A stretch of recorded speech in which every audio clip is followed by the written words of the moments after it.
Bunga anggrek, simbol persahabatan antara Presiden Prabowo Subianto dan Ketua Umum PDI Perjuangan Megawati Soekarno Putri. Tapi ada makna politik tertentu di balik saling berbalas mengirimkan bunga anggrek. Kita ulas bersama dengan Ketua Departemen Politik dan Perubahan Sosial CSIS Arya Fernandes. Selamat pagi Mas Arya. Selamat pagi, Okta. Apa kabar? Kabar baik Mas Arya. Ini kalau kita lihat menarik nih, lewat anggrek. Sebetulnya seberapa dalam makna persahabatan yang tersemat antara Presiden Prabowo dengan Ibu Mega? Kalau kita ingat kan tidak hanya Presiden ngirimin bunga ke Bu Mega ya waktu itu waktu Bu Mega ulang tahun, tapi juga ternyata dibalas lagi Bu Mega mengirimkan bunga anggrek ke Presiden Prabowo. Oke, baik. Saya kira kedua tokoh ini masih terus membangun komunikasi yang baik ya.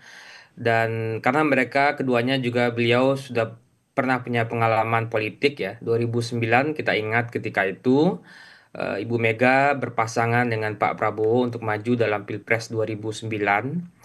Lalu kerjasama politik keduanya juga berlanjut pada Pilkada DKI 2012 yang ketika itu mencalonkan pasangan Pak Jokowi dan Pak Ahok ya.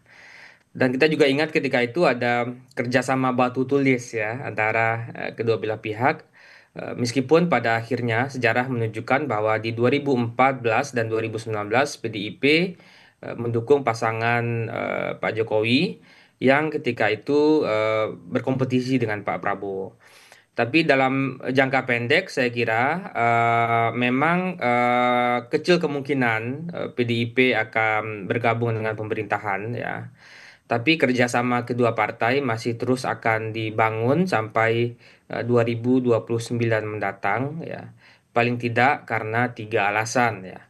Alasan yang pertama saya kira adalah hingga kini PDIP belum punya calon kuat di 2029 ya.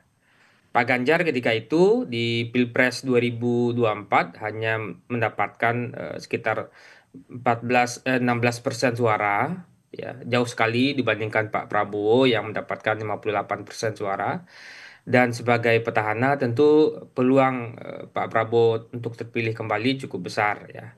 Sehingga dalam situasi di mana PDIP tidak punya opsi kandidat, tentu pilihan untuk apa namanya membangun kerjasama dengan petahana tentu akan jadi opsi yang paling realistis saat ini.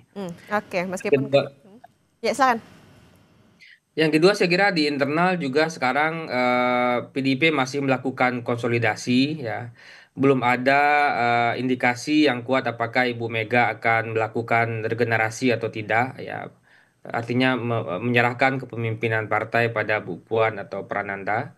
Dan di internal juga sekarang juga belum ada kesepakatan dan keputusan siapa yang akan menggantikan Bu Mega kalau ada regenerasi. Nah, jadi dengan konteks internal seperti seperti itu dan konteks di eksternal di mana peran pemerintah semakin menguat, semakin besar dan PDIP tidak punya opsi kandidat yang kuat juga. Sehingga saya kira pilihan yang akan dilakukan Bu Mega tentu dengan tetap menjaga hubungan baik dengan Pak Presiden Prabowo.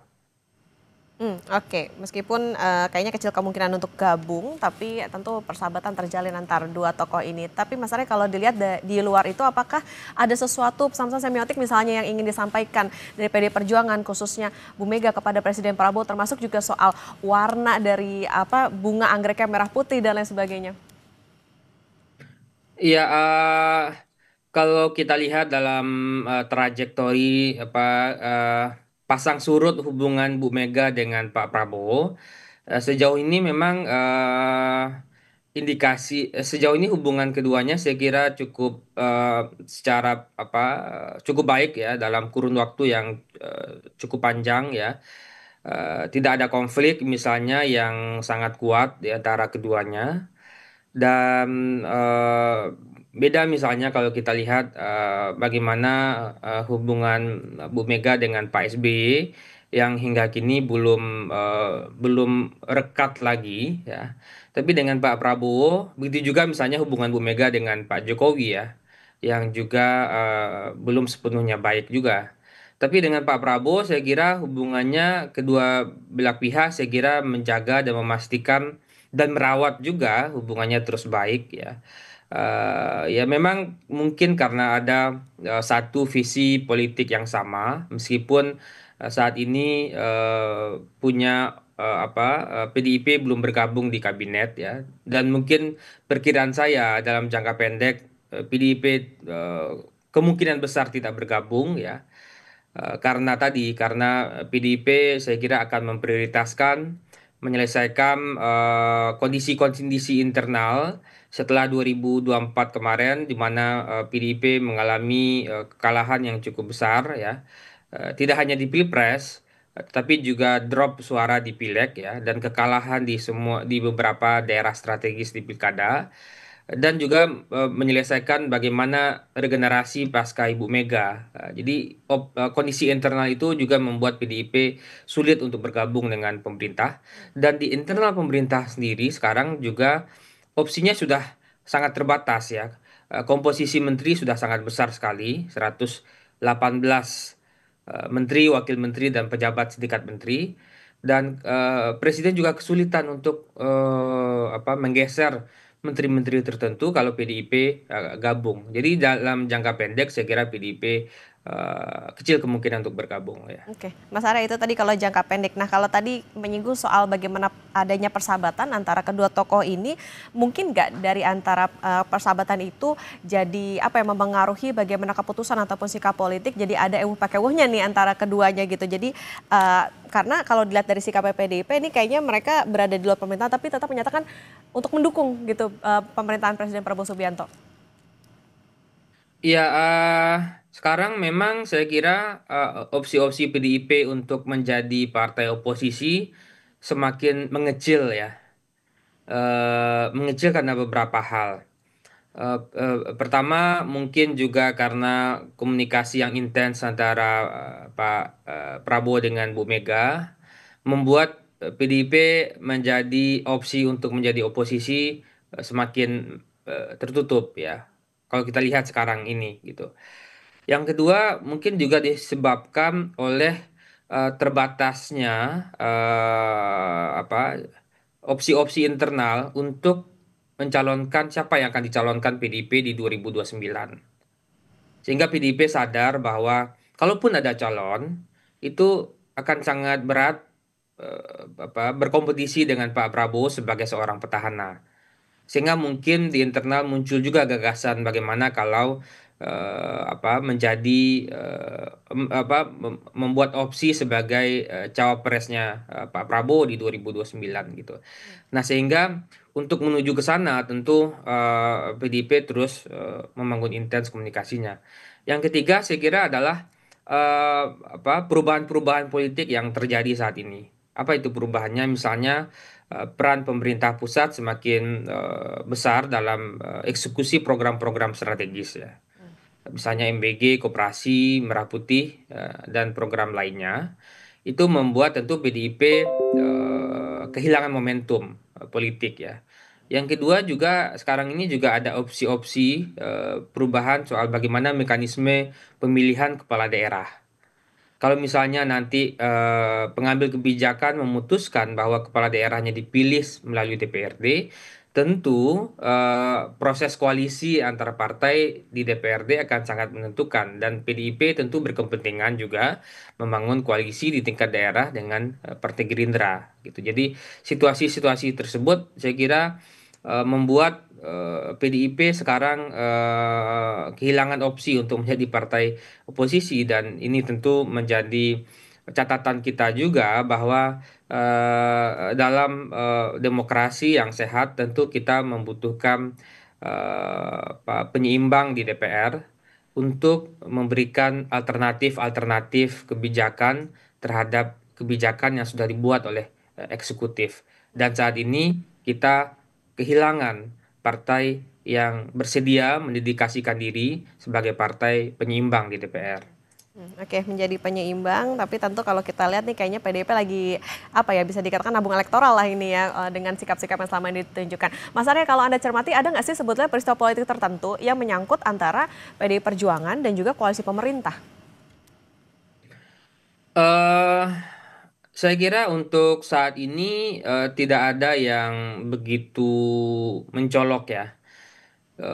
Misalnya kalau kita lihat dalam beberapa keputusan terakhir ya, keputusan-keputusan politik yang terakhir.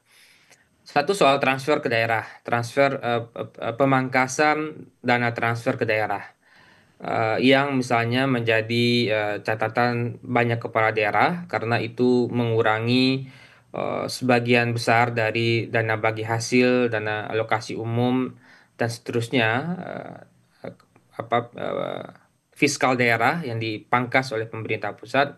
Tidak ada respon yang cukup kuat dari PDIP ya. Meskipun ada beberapa anggota DPR yang menyatakan ketidaksetujuan, tapi secara formal dalam kerangka fraksi PDI Perjuangan juga saya kira tidak begitu mencolok gitu. Hmm.